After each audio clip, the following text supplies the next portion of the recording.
বেড়ানোর স্মৃতিগুলো অনেক দিন ধরে থেকে যায়, তবে আবার কিছু কিছু স্মৃতি বেশ কিছুটা রেস এবং বেশ কয়েকদিন ধরে থেকে যায়।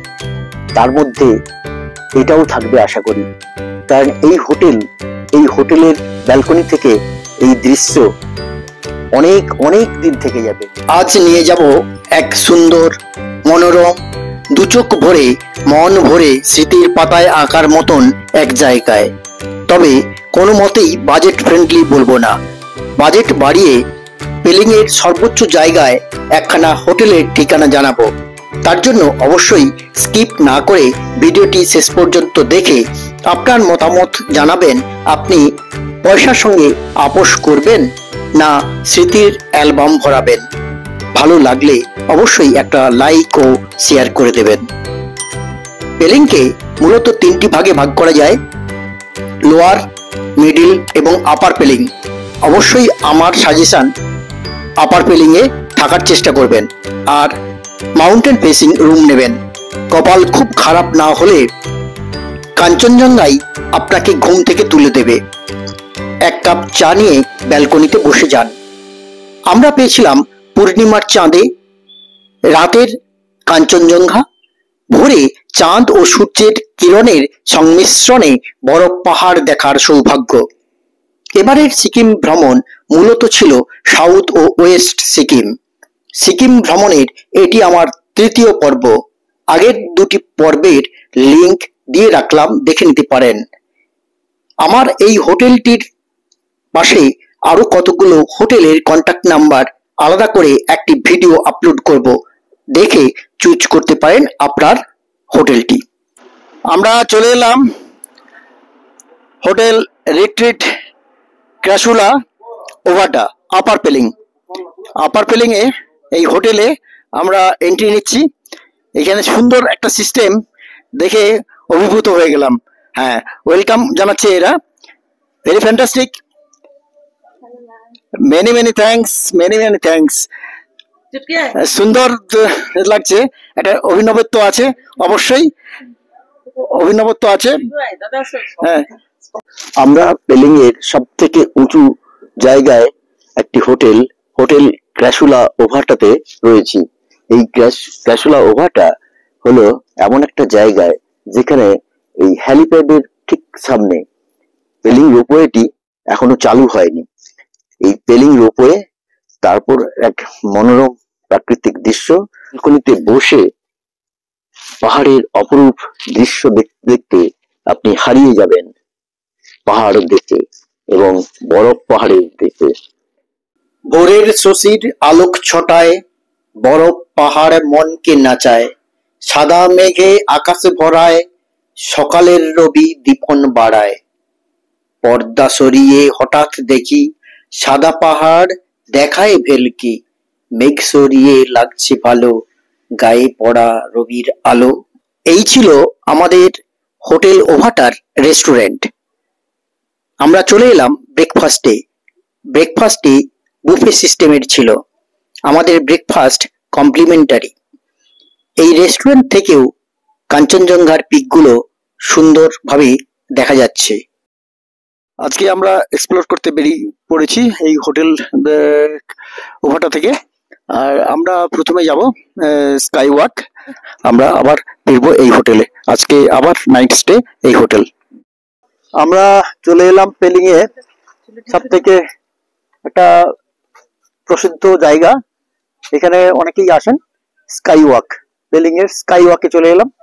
এখানকার entry ticket per head 100 rupees. এই 100 টাকা দিয়ে টিকিট কেটে স্কাই ওয়াক দেখার জন্য চলছি ভেতরে।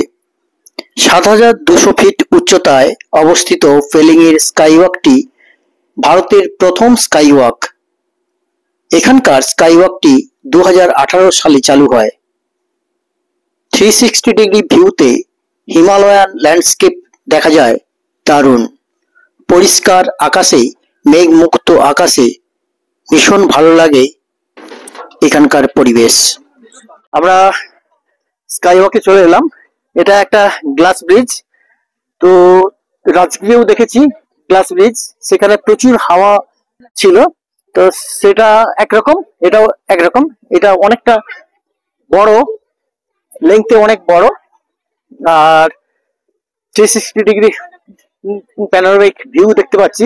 এটা বেশ আরো বেশি চমকপ্রদ। পেলিং এর স্কাই ওয়াক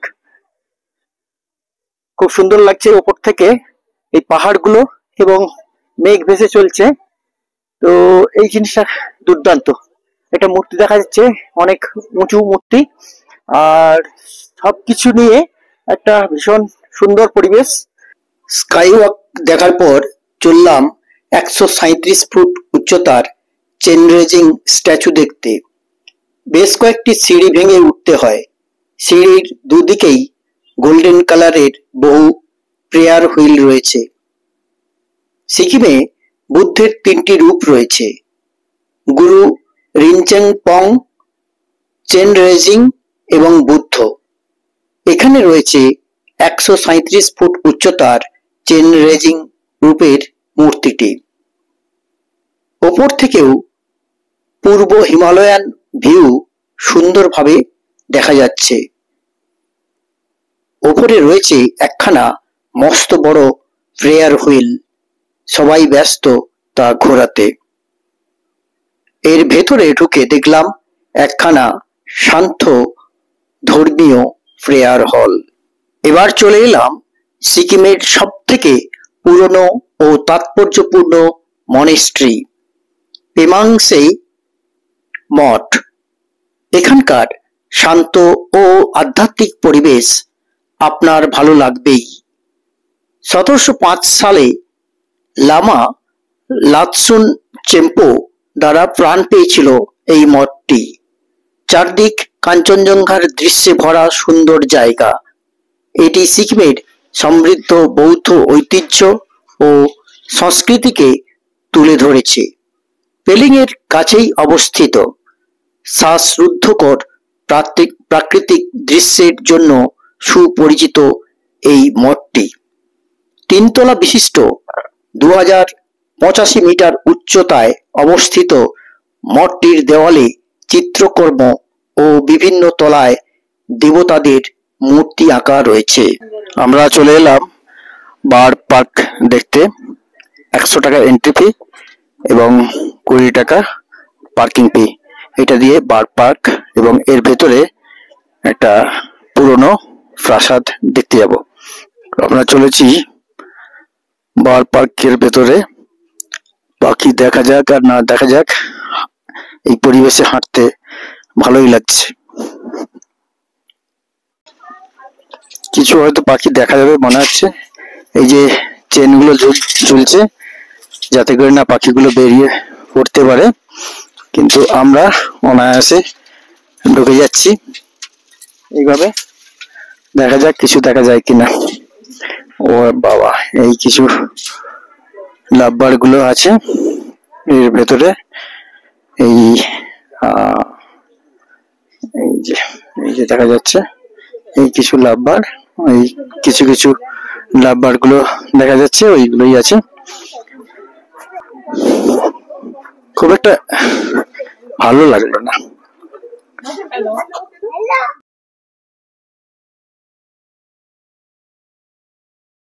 বার্ড পার্কটি দেখে নেওয়ার পর চললাম এই বনপথে, আলো ছায়া পথে প্রায় 1.8 কিলোমিটার দূরে এক পুরনো প্রাসাদ দেখতে।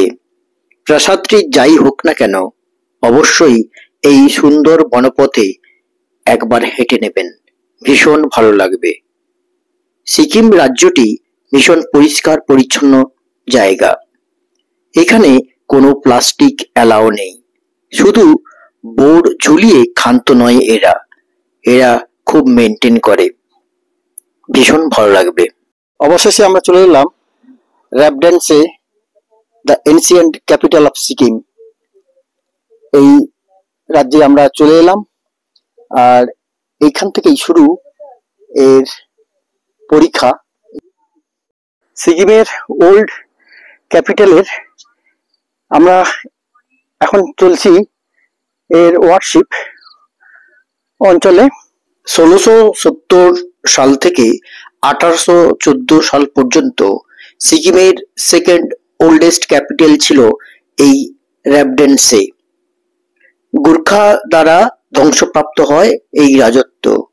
এটি প্রথম 1670 সালে প্রথম চগিয়াল ফুনসেক নামগিয়াল এর পুত্র দ্বিতীয় চগিয়াল টেনসং নামগিয়াল প্রতিষ্ঠিত করেন, যা ইয়াকসামের প্রথম রাজধানী থেকে স্থানান্তরিত করা হয়। শুধুমাত্র ধ্বংসপ্রাপ্ত প্রাসাদের কিছু অংশ এবং বৌদ্ধ স্তম্ভগুলির কিছু চিহ্ন রয়েছে। এগুলি প্রমাণ করে যে নামগেল ডাইনেস্টি বুদ্ধিস্টের সঙ্গে আধ্যাত্মিকভাবে যুক্ত ছিল। পেলিং শহর থেকে 9.5 কিলোমিটার দূরে আক্রমণকারী গুর্খা সেনাবাহিনী রাজধানী শহরটি ধ্বংস করে দেয়। এখানে কেবল প্রাসাদ ও চটুনিগুলির ধ্বংসাবশেষ দেখা যায়।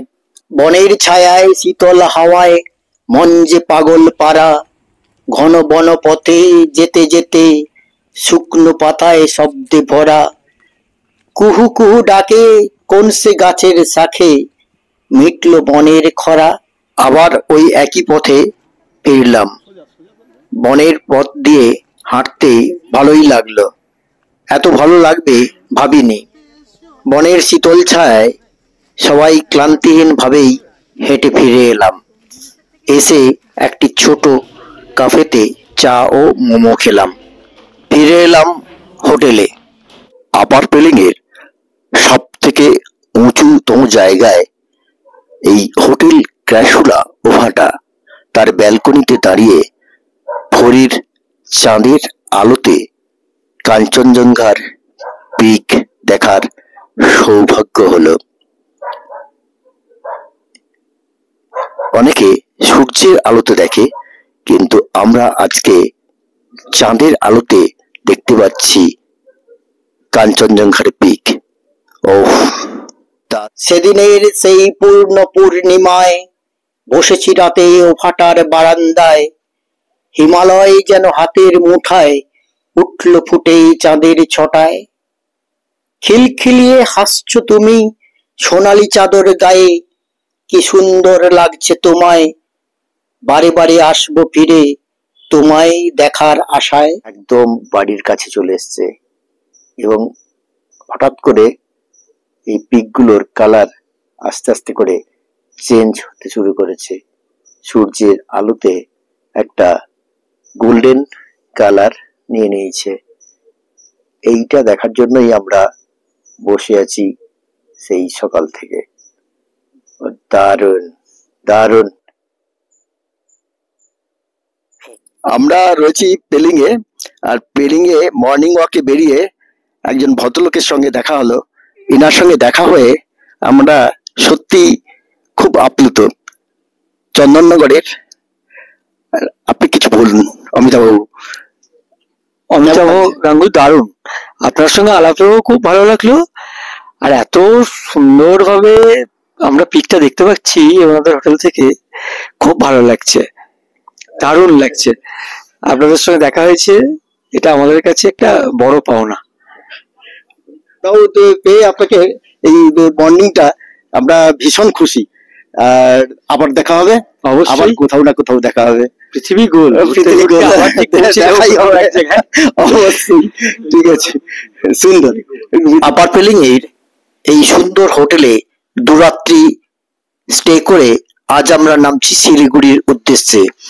শিলিগুড়ি থেকে এসি স্লিপার ভলভো বাস ধরবো, যেটা আমার ফার্স্ট টাইম জার্নি হবে, বাস জার্নি।